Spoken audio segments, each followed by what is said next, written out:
Il est très probable que vous ayez déjà entendu parler de l'esprit de Jézabel au moins une fois dans votre vie. La grande majorité des gens croient que cet esprit est lié uniquement au péché de prostitution et de perversion. Mais en fait, ce n'est pas seulement cela. L'esprit de Jézabel présente de nombreuses caractéristiques qui entravent la croissance de l'Église et éloignent les gens de la présence de Dieu. Et vous vous demandez peut-être, mais qui était Jézabel? Jézabel est considérée comme la pire femme de tout l'Ancien Testament. Elle était mariée au roi Akab et a introduit en Israël des pratiques païennes qui ont fortement déplu à Dieu. Elle a été une très mauvaise reine qui a encouragé l'idolâtrie et a tué de nombreux prophètes.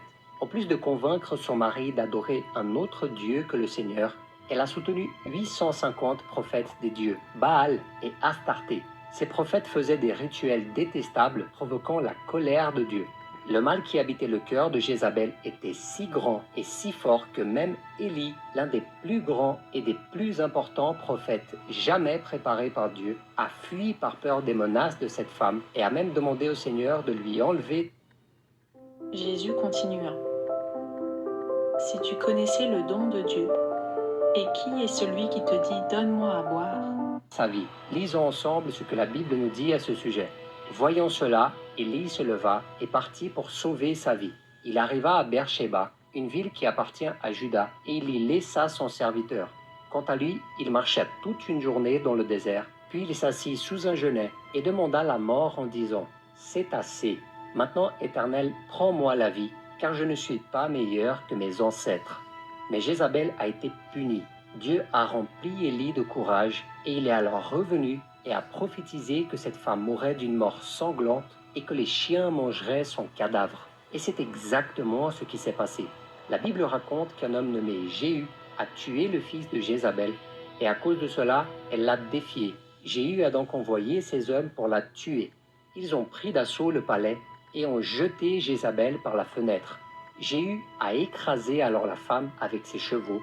Et lorsqu'ils allèrent enterrer Jézabel, ils n'ont trouvé que son crâne, ses pieds et ses mains, car les chiens avaient déjà mangé tout le reste. L'attitude de Jézabel à l'égard du peuple de Dieu était si destructive que son nom a été adopté par un esprit maléfique, très puissant, qui a pour seul objectif de détruire l'autorité de Dieu et sa cible préférée est l'Église.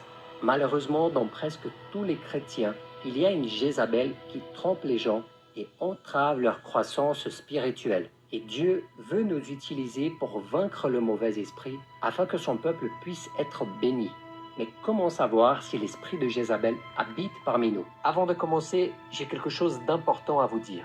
Malheureusement, des contenus de valeur comme celui-ci ne sont pas mis en avant par l'algorithme. Donc nous avons énormément besoin de votre aide et c'est tout bête et tout simple. Cliquez maintenant sur le bouton like et laissez un tout petit commentaire dès maintenant. Que ce soit un simple merci, c'est tout ce qu'il nous faut. N'oubliez pas de vous abonner à la chaîne si vous ne l'avez pas déjà fait et activez aussi la cloche de notification pour toujours être averti de nos nouvelles vidéos. Et encore une fois, un grand merci spécialement à nos abonnés qui ont décidé de nous soutenir par le bouton rejoindre. Que Dieu bénisse chacun et chacune d'entre vous.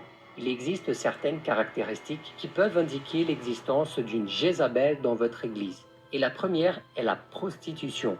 Dans le livre de Rois, le chapitre 9 nous apprend que Jézabel était une femme vaniteuse, habituée à conquérir ses intérêts par la séduction. Dans la Bible, le terme prostitution a le sens d'infidélité, tant conjugale que spirituelle. Quand une personne n'est pas fidèle à Dieu, elle se prostitue, car Jésus a dit que personne ne peut servir à deux maîtres.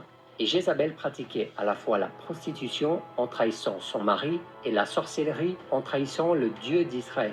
L'esprit de Jézabel pénètre dans les églises par les personnes qui ne mènent pas une vie sainte. C'est pourquoi les pasteurs et autres dirigeants doivent faire très attention à qui ils mettent devant l'autel pour exercer leur ministère.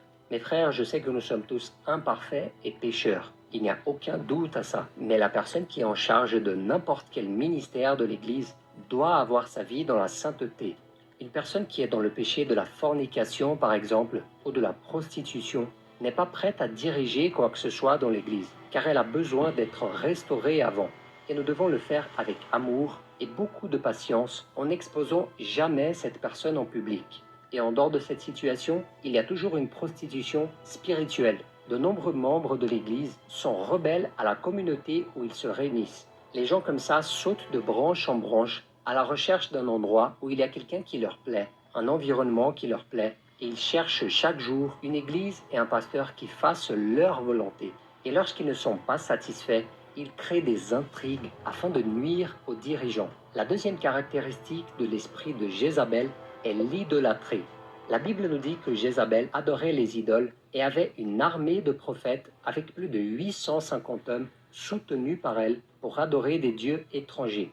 Aujourd'hui, nous voyons rarement ce genre de pratique, mais l'idolâtrie va bien au-delà de l'adoration aux images gravées. L'idolâtrie est tout ce qui prend la place de Dieu dans notre cœur, car le Seigneur devrait être la priorité dans notre vie. Par exemple, mes frères, il existe aujourd'hui dans le monde des gens qui se disent chrétiens, des personnalités comme des chanteurs ou des pasteurs aussi qui se distinguent davantage par leur charisme et leur talent que par leur foi en Jésus.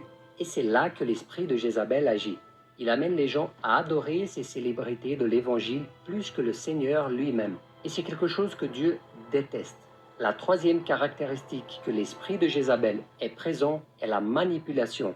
Jézabel était manipulatrice.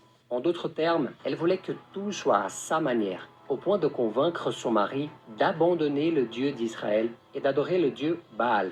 En plus de ça, elle était très jalouse, au point qu'une fois, elle a monté un mensonge pour tuer un homme nommé Naboth, juste parce que son mari voulait ses terres. Donc elle a pris la vie et la propriété d'un homme innocent. Une personne manipulatrice ment pour obtenir ce qu'elle veut, trahit ou poignarde les autres dans le dos et se venge de tous ceux qui ne veulent pas faire sa volonté. L'esprit de Jézabel pénètre dans de nombreuses églises par des personnes qui veulent tout contrôler. Quelquefois, certaines de ces personnes occupent déjà des positions d'autorité sur le plan professionnel dans la société et elles le reflètent au sein de l'Église en pensant qu'elles peuvent donner des ordres aux frères comme s'ils étaient un employé ou un subordonné quelconque au travail. Mes frères, l'Église n'est pas un lieu pour maltraiter qui que ce soit, mais plutôt un lieu pour montrer de l'amour et de la camaraderie. Et si quelqu'un a un titre de pouvoir dans la société, que tout ça reste à l'extérieur, car dans l'Église, nous sommes tous des frères et sœurs, et nous devons nous servir les uns aux autres dans l'amour, comme l'apôtre Paul l'a dit au chapitre 5 des Galates. You look troubled. I am. You're losing something. I know what that's like. What are you losing? Time. I say to you, love your enemies and pray for those who persecute you. Someone touched me. If you are really the one who is to come, should we look for some? Nous devons donc être très prudents lorsque nous mettons à la tête d'une organisation quelqu'un qui ne traite pas bien ses frères. Et enfin, la quatrième caractéristique de la présence de l'esprit de Jézabel est la persécution. Cette femme a persécuté les prophètes de Dieu au point que beaucoup ont dû se cacher pour ne pas être tués. De nombreux prophètes ont été morts à cause de Jézabel et Élie lui-même a été menacé par elle. L'une des raisons de cette persécution est que les prophètes de l'époque disaient la vérité et non ce que Jézabel et son mari voulaient entendre. De la même manière, l'esprit de Jézabel peut être vu dans les églises où les gens sont persécutés par leurs propres frères. Il y a des églises, mes frères, où tout est déjà si stabilisé et contrôlé que lorsqu'un homme et une femme de Dieu proposent des changements, ils sont persécutés. Et mes frères, faire face à la persécution externe de personnes ou de situations qui viennent de l'extérieur de l'Église est quelque chose de normal. Mais l'esprit de Jézabel agit au sein de l'Église. C'est une stratégie de l'ennemi pour affaiblir le peuple de Dieu. Car Jésus a dit « Tout royaume confronté à des luttes internes est dévasté, et aucune ville ou famille confrontée à des luttes internes ne peut subsister. » Soyez donc très prudents avec les personnes qui disent du mal des autres frères ou qui persécutent les dirigeants et les membres, car elles sont probablement utilisées par l'esprit de Jézabel. Je sais que nous ne devons pas être d'accord avec tout ce que nous voyons et entendons dans l'Église, mais Dieu nous appelle à intercéder et à exhorter si nécessaire, sans jamais provoquer de division ou de querelle. Et comme nous l'avons vu au début de la vidéo, la fin de la vie de Jézabel a été terrible. De plus, dans le livre de l'Apocalypse, Jésus donne un avertissement à l'église de Thyatire parce qu'elle tolérait cet esprit de Jézabel parmi son peuple. Lisons ce qui est écrit. « Je connais tes œuvres, ton amour, ta foi ton service et ta persévérance. Je sais que tes dernières œuvres sont plus nombreuses que les premières, mais ce que j'ai contre toi, c'est que tu laisses faire Jézabel, cette femme qui se prétend prophétesse. Elle enseigne et égare mes serviteurs pour qu'ils se livrent à l'immoralité sexuelle et mangent des viandes sacrifiées aux idoles. Je lui ai donné du temps pour changer d'attitude, mais elle ne veut pas se détourner de son immoralité. Voici, je vais la jeter sur un lit et envoyer un grand tourment à ceux qui commettent adultère avec elle, s'ils ne se repentent pas de leurs œuvres. Je frapperai de mort ses enfants, et toutes les églises reconnaîtront que je suis celui qui examine les reins et les cœurs, et je traiterai chacun de vous conformément à ses œuvres. Donc si dans votre église, il y a quelqu'un qui présente ces caractéristiques, commencez à prier pour cette personne, car elle est peut-être dominée par un esprit démoniaque qui doit être chassé. Mais veillez à ce que l'ennemi ne vous utilise pas non plus pour faire des ragots et calomnier cette personne. Demandez de la sagesse à Dieu pour faire ce qui doit être fait. L'amour est l'accomplissement de la loi, et en tant que chrétiens, nous devons rechercher la paix avant tout.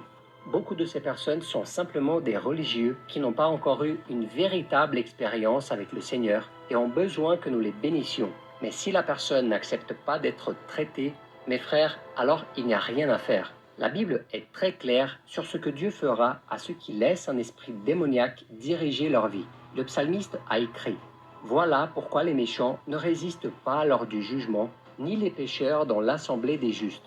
En effet, l'Éternel connaît les voies des justes, mais la voie des méchants mène à la ruine. » N'oubliez pas de laisser votre opinion dans les commentaires.